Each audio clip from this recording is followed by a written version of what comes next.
susah sekali menemukan perusahaan yang long term itu bagus. Banyak kan musiman. Karena sebagus apapun bisnisnya kalau kita nggak bisa percaya sama manajemennya kan susah juga ya artinya. Kalau kita cuma patokan saham yang itu aja memang ya susah. Makanya saya sekarang coba cari saham-saham yang relatif baru, IPO. Udah IPO lama market cap-nya segitu-segitu aja gitu ya. Dulu dia pernah kenapa?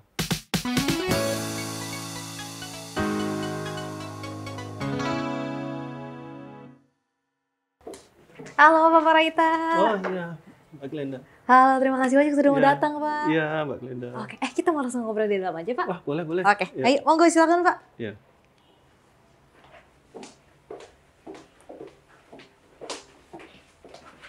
Nanti Pak Paraita yang sebelah kanan. Iya, makasih. Yuk standby semuanya. Oke, standby kan. Yang satu set. Oke, in 3, 2, 1, action. More than just a hidden gem, welcome back to Hidden Masters bersama saya Ardina Glenda. Please welcome Parahita Irawan. Akhirnya saya bisa ketemu juga nih sama Pak Parahita. Sebenarnya saya udah lumayan lama loh kontak Bapak, tapi akhirnya baru bisa ketemu hari gitu. ini. Iya. Iya. Udah lama ngeliat DM ya Pak ya? Iya. Oke, Pak Parahita ini dikenal juga dengan yang namanya investasi jalanan, betul ya Pak? Iya, betul. Seperti bukunya yang di belakang ini. Udah langka ini. Udah langka ini ya. Ada, Ini sebagai informasi ini udah nggak ada ya. Iya. Sekarang bentuknya e-book ya Pak ya. Iya. Oke, nah kenapa muncul ide untuk kasih namanya street investing atau investasi jalanan Pak? Oke, jadi dulu saya kan memang ada background untuk investasi itu ya dari belajar dari sekolahan lah istilahnya. Waktu kuliah sempat, tapi kan kalau udah tahu sendiri waktu invest beneran ya di lapangan banget gitu kan kadang suka agak beda antara yang kita pelajari gitu ya teorinya gimana sama praktek di lapangan itu. Makanya saya pengen istilah bikin jembatan lah, menjembatani antara apa yang saya pelajari dan apa yang saya temui di lapangan. Yaitu akhirnya jadi buku-buku ini. Nah, saya sebut terus kemudian dulunya namanya street investing, tapi kemudian ya udahlah saya ubah jadi investasi jalan aja lah kayak gitu. Dari mana tuh Pak namanya? Dulu itu ada yang ngusulin, dulu sempatnya ada teman saya ya, dia yang nerbitin buku saya dulu street investing ini, dia dulu namanya Investing Ideas bukunya. Saya kasih nama, terus dia baca bukuku yang Investing Ideas, gue mau terbitin buku lu, tapi kalau gue lihat dari tulisan lu, kayaknya lebih cocok ini street investing namanya dia bilang. Karena gaya lu ya memang gimana ya, lu banyak juga lu bahas tentang dalam sampai tentang saham gitu ya. Tapi dengan gaya lu sendiri yang mungkin nggak bakal ditemuin gitu kalau di buku-buku lu mau buku teks kemana aja. Ya disebut aja street investing lah cocok katanya. Ya udah gue pikir iya juga ya. Gitu. Akhirnya jadi kayak gitu. Sampai sekarang tuh nempel ya? Masih. Oke, nah sekarang Instagramnya Pak Parahita sendiri udah sampai ratusan ribu followers ya Pak ya? Ya. Dari sejak kapan sih Pak content creating ini? Saya mulai itu nulis itu terus terang udah lama banget ya. Jadi apa yang kepikiran waktu itu zaman masih blog. Oh. Even blognya itu blog yang apa ya? Dulu namanya apa ya? Saya lupa itu sampai lupa mungkin udah nggak ada. Sekarang tahun 2005 itu saya kan mulai investasi 2004. Ya. 2004 terus kemudian saya coba nulis gitu di blog tapi itu asal aja gitu ya. Terus kemudian mulai agak serius tahun 2008 nulis itu di blognya saya parahita.wordpress.com di situ. Nah, itu di situ nulis macam-macam panjang-panjang. Terus kemudian sempat vakum karena ya memang sibuk kerja ya waktu itu. Jadi nggak sempat nulis lagi. Terus nggak tahu gimana waktu COVID, waktu pandemi, tiba-tiba jadi ya karena waktu itu kan WFH ya. WFH di rumah itu kadang-kadang mikir gitu ya, setelah ngantor gitu kan bosan juga gitu, coba nulis lagi. Tapi kali ini masa di blog lagi, kayaknya udah jadul banget, ya ketinggalan zaman banget gitu. Saya coba lihat IG. Cuman challenge banget kalau di IG memang. Karena formatnya kan kita harus singkat ya, gimana ngemasnya informasi yang dulu saya tulis panjang. Gimana biar bisa compact, tapi message-nya dapat. Itu challenge banget. Oke, jadi mungkin bahkan dari pengikut lama tuh ada juga ya Pak yang sampai ngikut ke Ada, IG. ya. Ada ceritanya Pak? Ada, jadi saya juga nggak nyangka gitu. Kadang-kadang banyak yang kalau saya nulis itu konteksnya mungkin kalau teman-teman yang baru nggak dapat gitu ya. Karena waktu apalagi saya awal-awal bikin konten gitu di Instagram buat edukasinya. Nah itu biasanya malah yang bantu-bantu itu mungkin yang udah barengan ngikut saya lama dulu. Maksudnya Pak Parahita itu gini, Oke, itu malah diterjemahin gitu ya. konteksnya itu gini, jadi kejelasin ke mereka gitu ya, jadi dibantu-bantu ya itu. Akhirnya saya tahu, oh ini udah lama ya ternyata ya dia ngikutin saya kayak gitu. Saya juga nggak nyangka juga gitu, udah lama sekali bisa sampai kalau dihitung-hitung udah 10 tahun lebih kali. Wow, luar biasa. Nah, awal kenal itu dari mana Pak? Awal kenal investasi, pertama saya kan di reksadana dulu ya, awal banget. Investasinya? Iya, jadi saya ingat sekali itu tahun 2004 itu memang mau buka account aja itu nggak gampang ya. Masih Nggak mahal ya dulu akunnya Pak ya? mahal, waktu itu ya nggak mahal, terus akhirnya ya terus 2004, waktu itu infonya juga nggak banyak kan. Artinya ya ada lah info gitu, tapi mungkin nggak kayak sekarang yang kita gampang sekali dapat gitu ya. Tapi sebentar aja kemudian di reksadana, terus kemudian ke saham. Jadi ceritanya kalau saham ini dulu saya sempat waktu kuliah ya, ngambil master lah istilahnya gitu. Finance dulu. Terus ditawarin tuh, ada salah satu sekuritas datang, kalian mau bikin nggak ini kayak joint account gitu ya, nanti patungan gitu. Jadi biayanya rendah. Oh ya kita mau aja kan waktu itu bersepuluh bikin account di situ, terus sama-sama belajar. Jadi kayak semacam klub investasi ya istilahnya. Kalau zaman dulu, ya, itu istilah zaman dulu banget. Jadi nanti karena kita kuliahnya finance juga, jadi sekalian gitu. Misalkan pulang kuliah itu biasanya nanti bahas gitu. Ini sama Pak topiknya hari ini yang kita bahas. Oke, apa yang lo tahu, apa yang lo tahu, apa yang lo tahu. Nah, dibahas kesimpulannya apa. Kita harus beli, kita harus jual atau gimana. Akhirnya lama-lama belajar sendiri. Terus mulai ngembangin sendiri. Itu nggak lanjut udah yang tadi itu cuma sebentar. Apalagi setelah lulus kuliah ya sudah lah nggak lanjut, tapi akhirnya sendiri-sendiri. Oke, nah awalnya sendiri kenapa tertarik ikutan pasar modal sih Pak atau investasi sendiri? Apa ya? Tapi benar agak lucu juga, pertanyaan bagus juga ya. Kenapa tuh Pak? Karena saya 20 tahun yang lalu berarti umurnya masih sekitar 24 ya. Itu kan istilahnya kalau orang baru kerja kan biasanya nggak terlalu mikir ya. Tapi karena saya baca-baca terus kemudian wah ini kayaknya masa sih gue nanti sampai tua nggak punya apa-apa yang bisa buat pegangan gitu istilahnya. Ya pasti kalau sebagai karyawan kan kalau kerja kan ya nanti ada masa pensiun juga, sempat kepikir waktu itu. Ya kayaknya kalau buat ukuran zaman itu lu kecepatan mikirnya istilahnya. Ya tapi ya nggak apa-apa, akhirnya karena akhirnya nyoba-nyoba sekalian belajar. Waktu itu saya kan belajar juga kan sekalian buat kuliah juga. Akhirnya saya coba praktekin, saya coba investasi di situ, praktekin. Lama-lama kok seneng ya ilmunya. Saya karena basicnya saya teknik. Saya elektro. Tapi masternya finance? Yes. Oke. Terus kemudian saya menarik, saya ternyata bidang ini juga menarik loh, gitu artinya.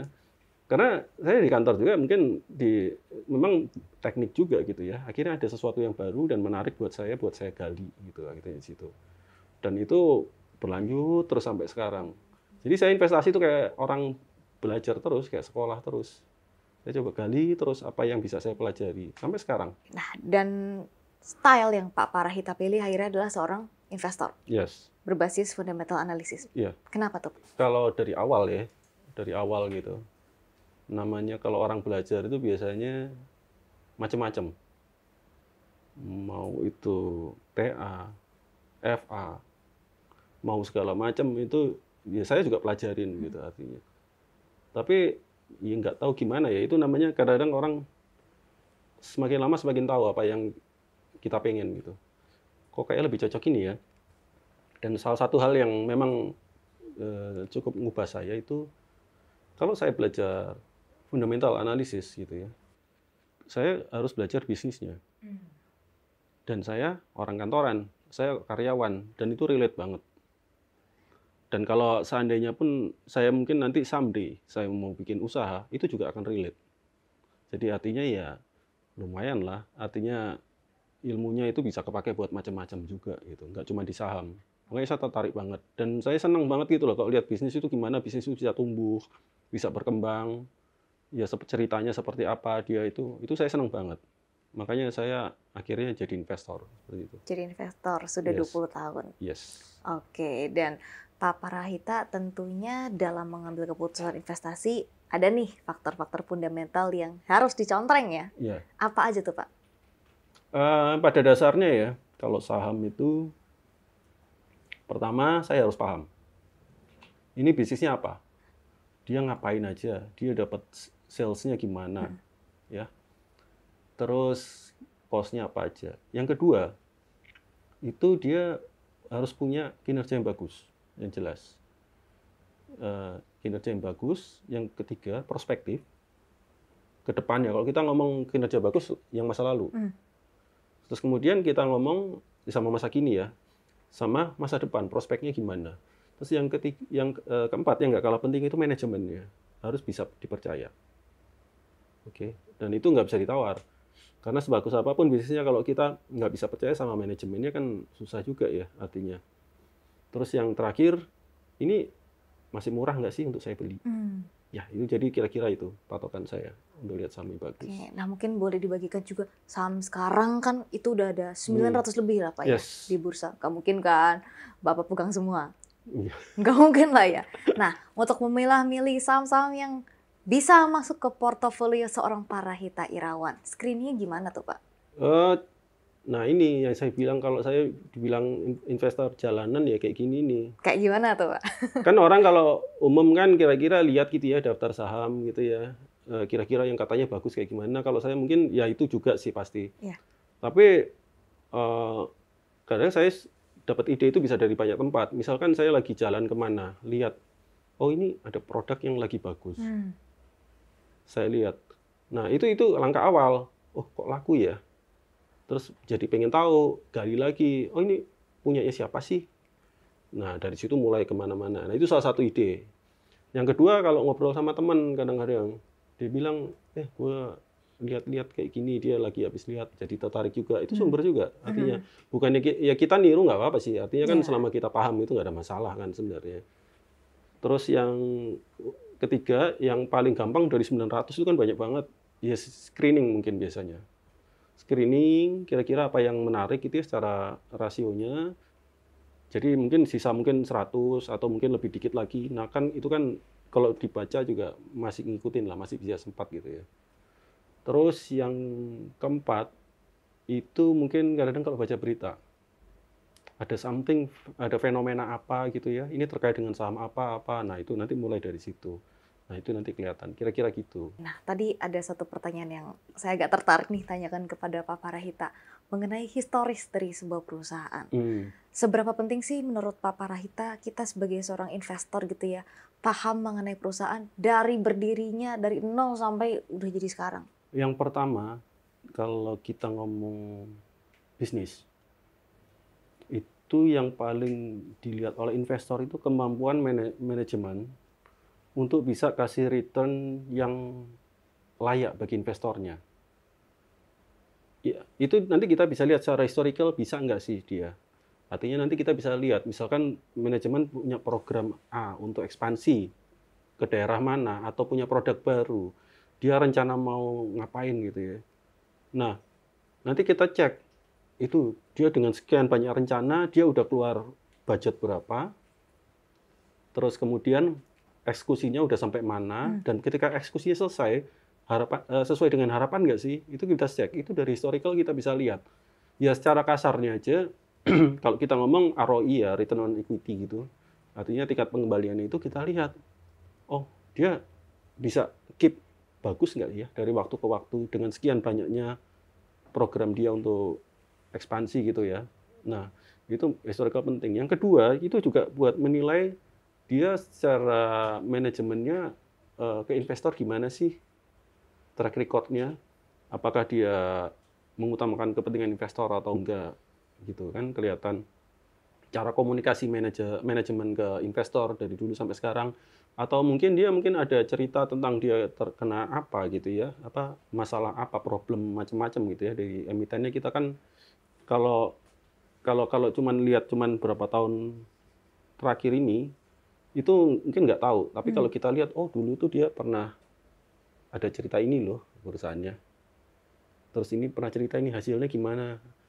Apakah dia akan tetap seperti itu atau dia tetap seperti itu sekarang atau udah berubah? Kan nggak, kalau kita nggak tahu ceritanya kan ya susah lah. Makanya itu buat saya historical pentingnya itu. Artinya kalau kita ngomong analisis saham itu, pertama past, masa lalu, historical, sekarang present, itu artinya sekarang itu kondisinya itu perusahaannya seperti apa. Terus yang ketiga itu futures. Nanti future itu nanti dia prospeknya seperti apa. Jadi kira-kira gitu. Jadi historical itu buat saya sangat penting untuk analisis. Oke, jadi 3 time period ini tetap harus diperhatikan oleh seorang investor gitu ya. Oke, nah untuk saham-saham yang kita harus paham gitu ya. Pak Parahita sendiri termasuk investor yang memperhatikan saham-saham baru nggak sih? Atau mungkin IPO gitu? Masuk radarnya Pak Parahita nggak? Jadi saya cenderung ya karena historical penting. Jadi kalau untuk yang saham baru itu gimana ya? Kadang untuk track record-nya kan nggak terlalu banyak kita tahu ya. Kecuali kalau dia udah berdiri udah lama ya. Dan tapi kan tetap aja kita untuk historical keuangannya kita agak kurang tahu. Cuman biasanya kalau saya sendiri sih pribadi biasanya nunggu mungkin untuk berapa waktu ya, berapa tahun gitu untuk lihat dia performanya gimana. Tahunan ya Pak? Ya berapa tahun gitu ya. Itu pribadi ya. Ada orang yang memang udah dengan PD-nya ngerti bisnisnya, udah tahu ya nggak masalah. Dia beli dari IPO sampai itu ya nggak masalah gitu. Kalau memang dia tahu benar tahu itu bagus gitu ya. Tapi kalau saya mungkin biasanya cenderung untuk nunggu beberapa waktu dulu, lihat kinerjanya. Terutama ini ya, yang saya lihat ya sekarang saya kan ya bisa dibilang agak pensiunan lah ya. Jadi kalau udah agak lama gitu, artinya udah kelihatan dia itu konsisten nggak sih untuk bagi dividen gitu kayak gitu. Itu kelihatan nanti dia. Dari sejak IPO dia udah berusaha, udah untung, bagus, bagi dividen. Dan itu jadi faktor yang penting buat saya. Jadi itu lebih ke personal sih kalau itu. Pilihan masing-masing. Yes. Dan itu sesuatu yang Pak Parahita nyaman ya. Yes. Dan works selama ini untuk Pak Parahita. Iya. Oke, nah ngomong-ngomong soal perusahaan bagus, kalau Wonderful Company menurut Pak Parahita tuh para barometernya apa aja? Kalau kita mau jujur ya, kalau saya sendiri ya, saya pribadi mau jujur, bisa jujur, menemukan perusahaan seperti itu tuh nggak gampang. Karena kebanyakan itu ya pasti ada kompetitornya dan posisinya dia meskipun dia kondisinya bagus, tapi nggak sekuat itu, tidak sedominan itu sebenarnya. Jadi ya kadang kalau jadi investor ya kadang mungkin ya saya agak ada kompromi sedikit ya. Nggak sekuat itu sih, tapi selama ini dia track record-nya bagus. Artinya meskipun dia kayak masih bagi-bagi kue sama kompetitornya, tapi ternyata dia masih tetap yang paling kuat. Itu saya masih bisa toleransi. Tapi kalau benar-benar yang dia punya mood yang murni kayak gitu, jarang sekali. Ada seorang teman bilang sama saya ya, kalau di Indonesia itu biasanya susah sekali menemukan perusahaan yang long term itu bagus. Banyak kan musiman. Bagus mungkin setahun, 2 tahun. Setelah itu ekonomi jelek, dia ikut jelek juga. Terus bangunnya susah lagi gitu. Lebih banyak yang seperti itu. Tapi kalau yang benar-benar sampai kita ngomong ini lama ini ya, saya ngomong itu bisa sampai 5, 10, puluhan tahun bahkan. Dia bisa bertahan, nggak cuma bertahan ya, kalau cuma bertahan dia sekadar bertahan ya gitu bertahan ya banyak ya artinya ya, tapi ya cuman kan hidup segan mati nggak mau gitulah istilahnya kan. Jadi ya untungnya ya segitu aja gitu ya, biasa aja, so banget bisnisnya ya. Kalau kayak gitu sih banyak, tapi kalau dia benar-benar punya mood ya tapi itu ya itu dia akan bisa nggak sekedar untungnya besar keuntungannya, tapi bisa juga tetap tumbuh. Memang kadang-kadang kelihatan susah ya nyarinya. Ya, tapi kalau namanya mau perusahaan yang wonderful, ya memang seperti itu. Kita harus tetap nyari. Nah, itu tadi makanya kalau kita cuma patokan saham yang itu aja memang ya susah. Makanya saya sekarang coba cari saham-saham yang relatif baru, IPO. Market cap-nya nggak terlalu gede gitu ya istilahnya. Dia masih kecil, tapi prospektif ke depannya dan dia memang unik produknya. Dan itu menariknya ya. Karena udah 20 tahun ya saya tahu ya investasi itu ya. Kalau dulu itu mungkin ya namanya paling cuma manufaktur gitu ya. Kalau sekarang itu lebih variatif bisnisnya. Karena mungkin ya zamannya digital juga kan. Jadi mungkin kita bisa ngomong ya itu kayak misalkan kayak data center udah ada baru, atau nanti yang terkait dengan AI baru yang kita mungkin yang nggak kebayang gitu dulu itu bisa ada gitu loh bisnis seperti ini gitu. Dan itu yang menarik untuk dipelajari. Ya, jadi memang saya nggak mau terpaku dengan zaman dulu terus gitu ya. Saham-saham yang baru juga harus tetap belajar. Kira-kira gitu. Oke nih, saya tertarik bertanya lebih lanjut nih sebenarnya. Nah, ngomong-ngomong economic mode itu kan biasanya jadi saham sejuta umat tuh, Pak. Ya. Nah, tapi biasanya investor tuh ada PR satu lagi, yaitu cari saham-saham yang hidden gem yang justru bukan saham sejuta umat. Nah, tanggapannya Pak Parahita gimana nih? Oke. Iya, memang biasanya kalau kita tahu ya ada saham yang punya mode itu memang dia akan bagus, dan biasanya dia karena udah tumbuh sekian lama ya, mungkin udah puluhan tahun, belasan tahun, puluhan tahun, sehingga market cap-nya sangat besar.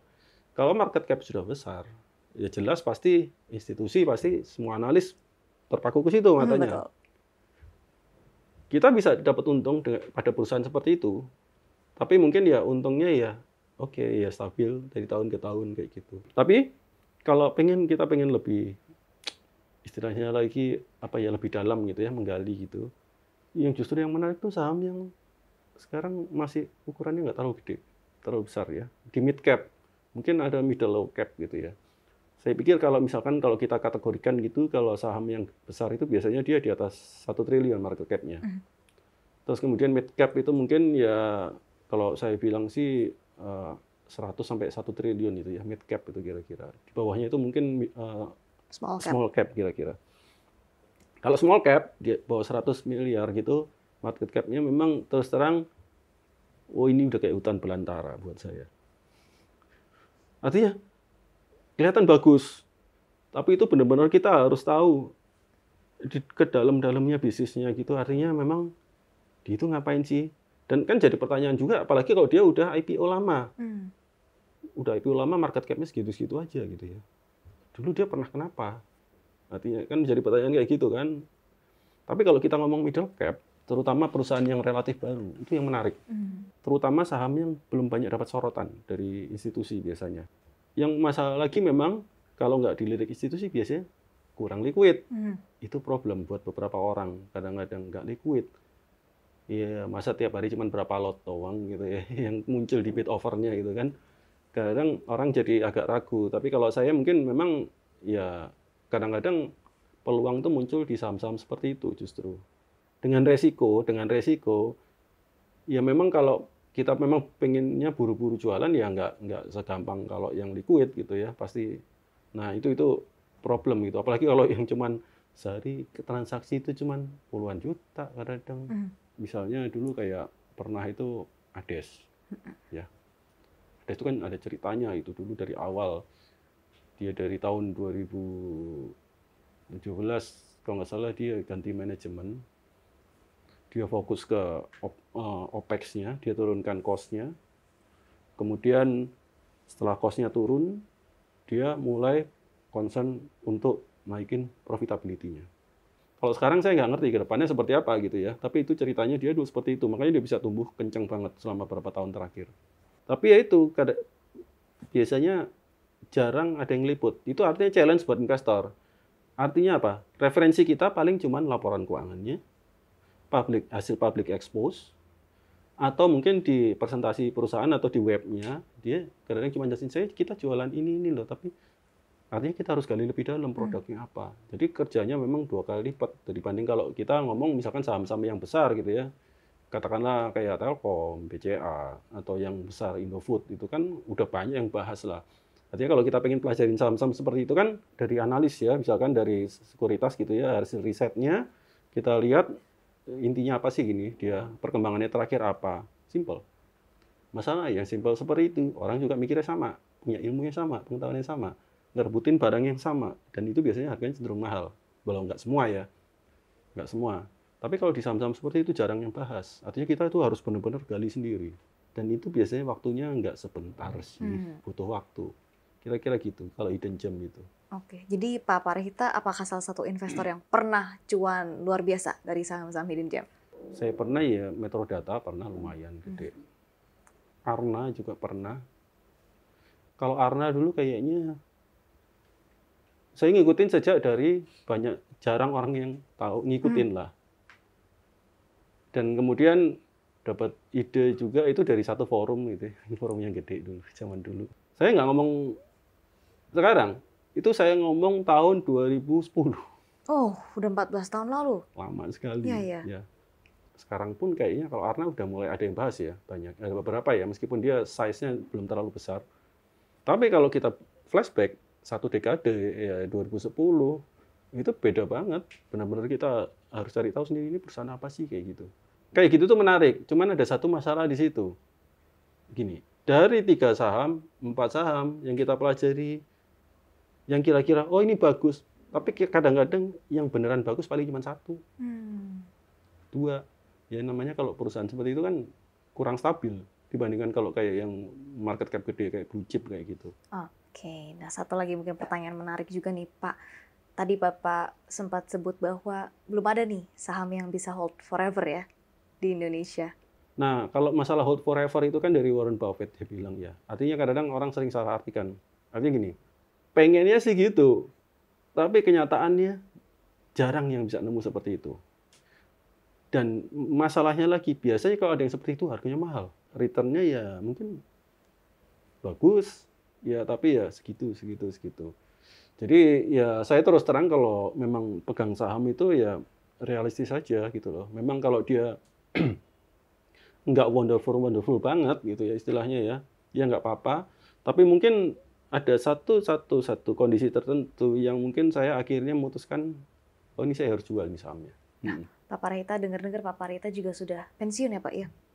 Iya, mungkin kalau formalnya saya dari kantor pensiun, memang pensiun dini. Cuman saya sebenarnya itu lebih pengen mengerjakan sesuatu yang lain, yang mungkin yang lebih, ya saya tertarik lah istilahnya. Untuk saat ini mungkin, kan dari dulu saya itu kan fokusnya ke edukasi ya, investasi buat teman-teman gitu ya, sama investor gitu ya. Dan itu yang akan pengen saya kembangkan ke depan. Mungkin ya bikin konten seperti itu, nulis buku. Mungkin nanti diundang buat diskusi ya, sama teman-teman gitu ya, untuk jadi narasumber kayak gitu, senang saya sharing gitu. Kadang kalau saya sharing itu senangnya itu bisa dapat ilmu baru juga malah. Itu yang paling penting. Pak Parahita, ada tips and trick, pesan yang mau disampaikan kepada para investor pemula? Mungkin banyak fokus orang kalau investasi itu ke cuan. Sering lupa gitu ya. Kadang-kadang saya sering lihat itu masalah mental. Jadi jangan sampai karena investasi aja kita sampai kena mental segala macam. Sayanglah gitulah. Masih banyak hal yang indah di hidup ini itu ya, dibanding cuma nyeselin investasi yang kayak gitu. Kira-kira gitu. Oke. Ya. Pak, 2 pertanyaan terakhir sebelum kita nanti masuk ke segmen games ya. Iya. Oke. Definisi mapan untuk Pak Parahita Irawan. Mapan itu artinya sudah bisa memenuhi kebutuhan sesuai dengan standar kita. Oke. Nah, Itu kalau buat saya. definisi sukses untuk seorang Parahita Irawan itu apa sih? Ya, bisa menjadi diri sendiri dan bisa berbahagia dengan apa yang kita miliki sekarang. Dan yang jelas bisa memberikan manfaat buat orang lain. Namanya apa yang kita miliki sekarang itu nggak cuma materi, kehidupan sosial, spiritual, segala macam. Jadi sempit sekali kalau kita ngomong cuma material kalau sukses itu. Itu buat saya, kira-kira gitu. Luar biasa. Oke, terima kasih banyak Pak Parahita sudah hadir di The Masters. Iya, sama-sama Mbak Glenda. Dan sahabat Wirasat, itu dia tadi perbincangan kita bersama dengan Pak Parahita Irawan. Kalau kamu suka sama episode kali ini, jangan lupa like, comment, and share, dan juga subscribe ke YouTube channel kita. The world is changing, so let's aim higher and bigger. Kita akan jumpa lagi di episode The Masters berikutnya. Bye-bye. Definisi mapan itu berbeda untuk setiap orang. Ada mereka yang hidup untuk hari ini, dan mereka yang membangun masa tua sedari muda. Aplikasi M-Stock hadir untuk mereka yang ingin jadi mapan. Perkuat kendali keuangan dengan produk investasi yang beragam. Dan pantau semua pergerakan dari satu aplikasi, baik bagi pemula maupun pemain lama. Saatnya jadi mapan bersama M-Stock dari Mirai Asset. Download aplikasinya sekarang.